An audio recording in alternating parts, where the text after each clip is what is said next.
যারা জীবন আকাম কুকাম সন্ত্রাসী চাঁদাবাজি দুর্নীতি করে টাকা ইনকাম করেছে, এখন তাদের শখ হয়েছে যে বাড়ির সামনে হলো একটা দারোয়ান রাখা, সেই জন্য তারা একটা মিডিয়া এজেন্সি খুলে দেয়।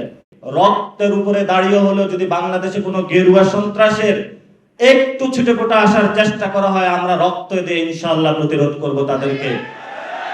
একটু সুযোগ দিলে আমরা বাকিটা ইনশাআল্লাহ করে নিতে পারবো। এজন্য আমরা মনে করি শাপলা নামে একটি চ্যানেল আসা উচিত, যে চ্যানেলের মধ্য দিয়ে আগামীতে যে কেউ যারা শাপলা কাহিনী ঘটিয়েছিল সেটা আপনার তথ্য অনুসন্ধান করে শাপলাদের পর্দার আড়ালের কি ঘটনা ঘটেছিল সেটা আমরা ইনশাআল্লাহ উন্মোচন করব। শেষ কথা যেটা বলবো, হেফাজতে ইসলামের সেই শাপলায় যারা এসেছিল, মেসাকার চালানো হয়েছিল, দাবিগুলা কি আপনারা ভুলে গিয়েছিলেন? দাবিগুলো আমাদের এখনো বুকে আছে। কোথায় আছে?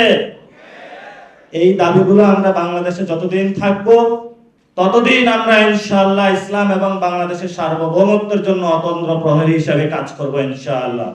আজকে যিনি এখানে এসেছেন, মিডিয়া মন্ত্রী, ইনফরমেশন মিনিস্টার, উনি অনেক ভালো লোক। উনি 90-এর সেখান থেকে আমরা ঢাকা শহরে বিভিন্ন আড্ডা হতো, উনি কিন্তু বড় মাপের একজন ফিলোসফার আবার। তো আমরা বলবো যে মিডিয়া সেক্টরটা আপনার হাতে গিয়েছে, আপনি এটা যদি সুন্দর করে গড়ে তোলেন, আমাদেরকেও একটু অ্যাক্সেস দেন, আমাদেরকেও জঙ্গি না ভাবেন, আমাদেরকেও বাংলাদেশি হিসাবে ভাবেন, সার্বভৌমত্ব ইসলামের অতন্ত্র প্রহরী হিসাবে ভাবেন, একটু সুযোগ দিলে আমরা বাকিটা ইনশাআল্লাহ করে নিতে পারবো। এজন্য আমরা মনে করি শাপলা নামে একটি চ্যানেল আসা উচিত, যে চ্যানেলের মধ্য দিয়ে আগামীতে যে কেউ যারা শাপলা কাহিনী ঘটিয়েছিল সেটা আপনার তথ্য অনুসন্ধান করে শাপলাদের পর্দার আড়ালের কি ঘটনা ঘটেছিল সেটা আমরা ইনশাআল্লাহ উন্মোচন করব।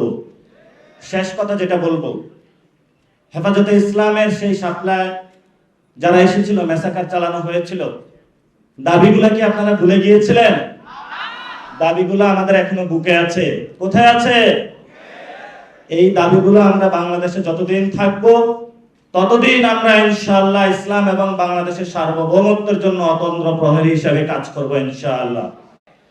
এবং বাংলাদেশে যারা আলেম ওলামা রয়েছে, দীর্ঘদিন ধরে তারা কিন্তু মিডিয়া সন্ত্রাসের শিকার। আপনারা দেখেছিলেন যখন শাপলা হত্যাকাণ্ড হয়েছিল, আমাদের সামনে এমন ভাবে বয়ান উৎপাদন করা হয়েছে ওইখানে একজন লোকও মারা যায় নাই। এখন তারাই বলতেছে 36 জনের হলো তারা প্রমাণ পেয়েছে। সেই সময়কালে তারা এটার নাম দিয়েছিল নারকীয় হত্যাকাণ্ড, সন্ত্রাস নাম দিয়েছিল, তাণ্ডব নাম দিয়েছিল তারা। আজকে এখানে একজন সংসদ সদস্য ছিলেন একটু আগে, মুফতি হানজালা সাহেব, পার্লামেন্টে যাচ্ছে, ওনাকে বলতেছে কি এই ধরনের যে মিডিয়া সন্ত্রাস থেকে শুরু করে তারা আমাদেরকে প্রতিনিয়ত যে উৎপাদনের মধ্য দিয়ে তারা যায়, একটা সময়ে তারা আমাদেরকে হত্যাযোগ্য বানিয়ে দেয়। এই জন্য হলো আপনারা যারা আলেম ওলামা আছেন, শুধু আলেম ওলামা না, প্রত্যেকের জায়গা থেকে নতুন করে ভাবতে হবে, মিডিয়া জগতে নতুন করে ঘুরে দাঁড়াতে হবে। এখন বাংলাদেশে অনেকে বলে যে যা কিছু আমরা বলি এগুলা প্রিন্ট ইলেকট্রনিক মিডিয়া আসবে না, আমাদের কাছে বড় মিডিয়া আছে, এটা জানেন তো কি? এটার কারণে কোনো গোপন থাকে? এটা দিয়ে মোবাইল জার্নালিজম দিয়ে কিন্তু আমরা শেখ হাসিনাকে বাংলাদেশ থেকে বিদায় করেছিলাম। এবং যেই কোনো ঘটনা এখন ঘটে এটা বিদ্যুৎ গতিতে সবার কাছে ছড়িয়ে যায়। এই জন্য যারা মিডিয়া ভাইরা রয়েছেন, আল্লাহর রাস্তায় আপনাদের কাছে অনুরোধ, আপনারা তো করেন না, আপনাদের যারা মালিক পক্ষ রয়েছে, যারা জীবন আকাম কুকাম সন্ত্রাসী চাঁদাবাজি দুর্নীতি করে টাকা ইনকাম করেছে, এখন তাদের শখ হয়েছে যে বাড়ির সামনে হলো একটা দারোয়ান রাখা, সেই জন্য তারা একটা মিডিয়া এজেন্সি খুলে দেয়। এই যদি হয় মিডিয়া ইন্ডাস্ট্রি বাংলাদেশে, তাহলে বাংলাদেশের ভবিষ্যৎ, যেটা আমরা সংবিধানের স্বীকৃত বিষয় অনুযায়ী যে ফ্রিডম, প্রেস ফ্রিডম, সেটা তো বাংলাদেশ অনেক তলানিতে আছে। তাহলে সেটা থেকে আমরা কিভাবে মুক্তি পাবো, এটা আমাদেরকে মন্ত্রী মহোদয় দিক নির্দেশনা দিবেন। আজকে যিনি এখানে এসেছেন মিডিয়া মন্ত্রী, ইনফরমেশন মিনিস্টার, উনি অনেক ভালো লোক। উনি 90-এর সেখান থেকে আমরা ঢাকা শহরে বিভিন্ন আড্ডা হতো, উনি কিন্তু বড় মাপের একজন ফিলোসফার আবার। তা আমরা বলবো যে মিডিয়া সেক্টরটা আপনার হাতে গিয়েছে, আপনি এটা যদি সুন্দর করে গড়ে তোলেন, আমাদেরকেও একটু অ্যাক্সেস দেন, আমাদেরকেও জঙ্গি না ভাবেন, আমাদেরকেও বাংলাদেশি হিসাবে ভাবেন, সার্বভৌমত্ব ইসলামের অতন্ত্র প্রহরী হিসাবে ভাবেন, একটু সুযোগ দিলে আমরা বাকিটা ইনশাল্লাহ করে নিতে পারবো। এই জন্য আমরা মনে করি শাপলা নামে একটি চ্যানেল আসা উচিত, যে চ্যানেলের মধ্য দিয়ে আগামীতে যে কেউ যারা শাপলা কাহিনী ঘটিয়েছিল সেটা আপনার তথ্য অনুসন্ধান করে শাপলাদের পদ্মার আড়ালের কি ঘটনা ঘটেছিল সেটা আমরা ইনশাআল্লাহ উন্মোচন করব। শেষ কথা যেটা বলবো, হেফাজতে ইসলামের সেই শাপলায় যারা এসেছিল, মেসাকার চালানো হয়েছিল, দাবিগুলা কি আপনারা ভুলে গিয়েছিলেন? দাবিগুলো আমাদের এখনো বুকে আছে। কোথায় আছে? এই দাবিগুলো আমরা বাংলাদেশে যতদিন থাকবো ততদিন আমরা ইনশাআল্লাহ ইসলাম এবং বাংলাদেশের সার্বভৌমত্বের জন্য অতন্ত্র প্রহরী হিসাবে কাজ করব ইনশাআল্লাহ। এবং বাংলাদেশে যারা আলেম ওলামা রয়েছে, দীর্ঘদিন ধরে তারা কিন্তু মিডিয়া সন্ত্রাসের শিকার। আপনারা দেখেছিলেন যখন শাপলা হত্যাকাণ্ড হয়েছিল, আমাদের সামনে এমন ভাবে বয়ান উৎপাদন করা হয়েছে ওইখানে একজন লোকও মারা যায় নাই। এখন তারাই বলতেছে 36 জনের হলো তারা প্রমাণ পেয়েছে। সেই সময়কালে তারা এটার নাম দিয়েছিল নারকীয় হত্যাকাণ্ড, সন্ত্রাস নাম দিয়েছিল, তাণ্ডব নাম দিয়েছিল তারা। আজকে এখানে একজন সংসদ সদস্য ছিলেন একটু আগে, মুফতি হানজালা সাহেব, পার্লামেন্টে যাচ্ছে, ওনাকে বলতেছে কি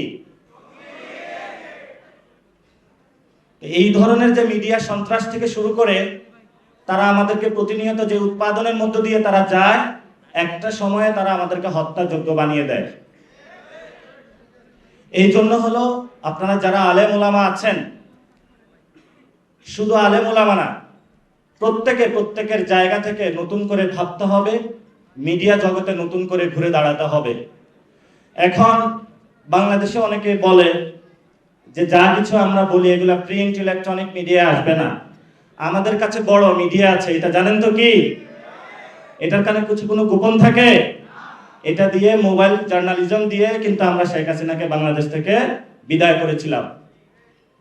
এবং যেই কোনো ঘটনা এখন ঘটে এটা বিদ্যুৎ গতিতে সবার কাছে ছড়িয়ে যায়।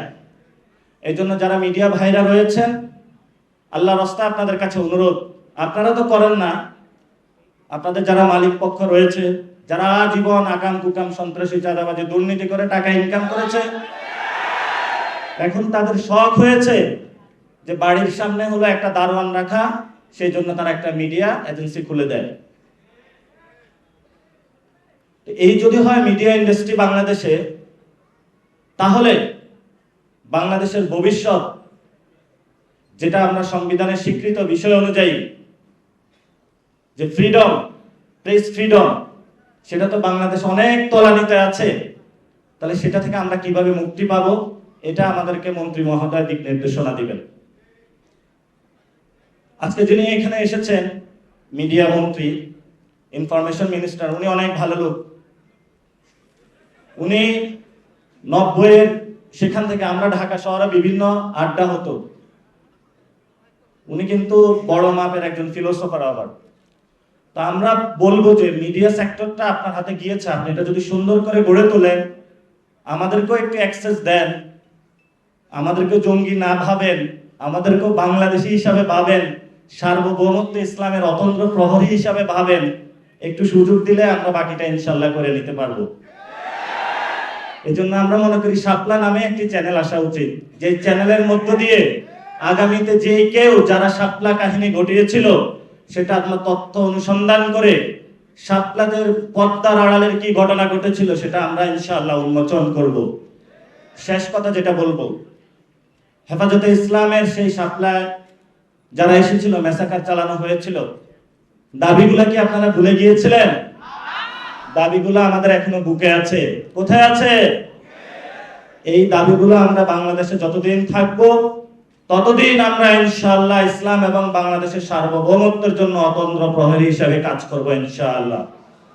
আপনারা জানেন আমাদের সীমান্তে গেরুয়া সন্ত্রাস এসেছে, এই জন্য হলো গেরুয়া সন্ত্রাস মোকাবেলায় বাংলাদেশের ফরেন পলিসি থেকে শুরু করে নতুন করে সবকিছু আমাদেরকে সাজাতে হবে।